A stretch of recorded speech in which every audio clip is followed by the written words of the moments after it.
Hi, I'm Carrie Kirk, previous criminal law instructor at Grand Valley State University with a degree in criminal justice, and also I was a juvenile probation officer. So, we're going to talk about what the Freemasonry and numerology might have something to do with the Charlie Kirk assassination. What if this assassination of Charlie Kirk wasn't just a political, but a ritualistic execution orchestrated by the secretive brotherhood using numerology?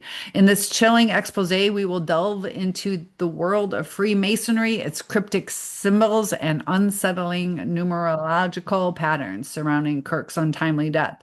So, Freemasonry, often shrouded in secrecy, traces its origins to the medieval stonesmen guilds. By the 18th century, it evolved into this global fraternity, emphasizing moral uprightness, brotherly love, esoteric knowledge, and they had lodges that were adorned with symbols like the all-seeing eye. You'll see that on dollar bills, and the square and the compass, serving as sanctuaries for members to explore philosophical and spiritual teachings. So prominent figures such as George Washington, Benjamin Franklin, they were known as Freemasons. And this led the organization to have an era of elitism and influence. Its rituals and symbols have fueled countless conspiracy theories, suggesting the fraternity's involvement in shaping historical events from behind the scenes. Now, my father had done a lot of studies on Freemasons and also the Illuminati, the Skull and Bones. There's so much that we don't know, and I wish I spent more time with him.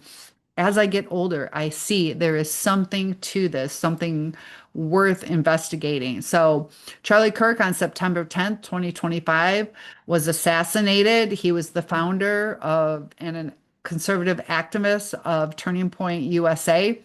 So they're still trying to figure things out. It is currently October 9th. We are hoping to have the beginning of the court case for the alleged shooter at the end of the month. But let's look into this further. Something's not right with this case.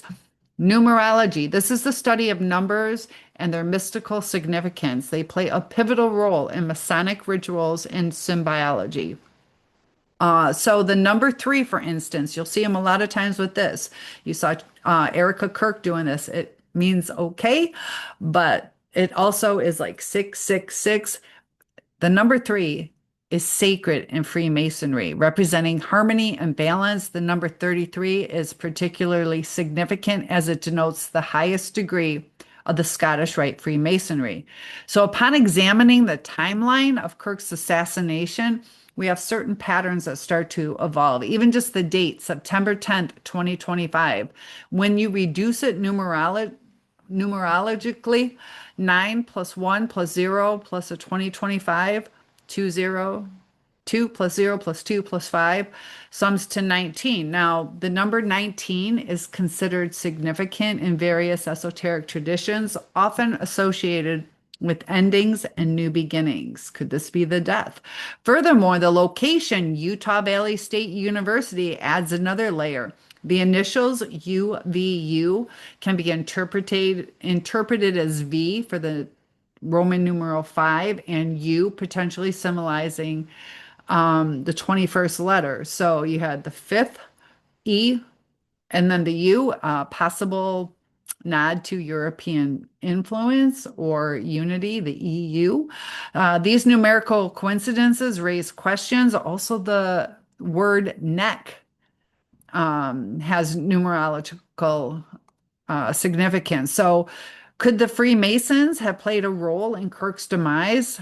So, right now, we don't have direct evidence linking the fraternity to the assassination, but the presence of Masonic symbols and numerology in the event's details cannot be ignored. You see, is this I love you or is it the devil's horns? Let me clarify, neck, I believe, was 33 that it comes to. So some theorists suggest that Kirk's vocal support for certain policies and his subsequent criticisms might have positioned him in as a figure whose actions needed to be curtailed to maintain a particular narrative.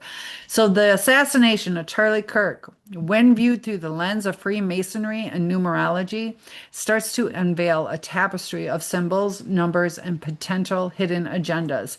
While the official story attributes his death to a lone gunman who had political motives, I still find it a little odd that it was dealing with the transgender and the way that the text messages were. They didn't seem like they were from a young 22-year-old. There's so many different things. He also had a disability, the shooter, and jumping down from the roof. There's so many inconsistencies. Why don't we see the full videos? Why aren't they releasing things to us?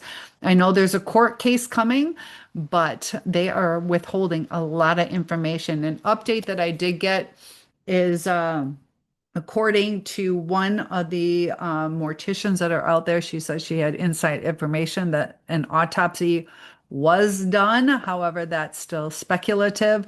But for more in-depth analysis and updates on this unfolding story, please stay tuned, share, and subscribe. Hit the like button for me. Notification bell will let you know when the next video is up.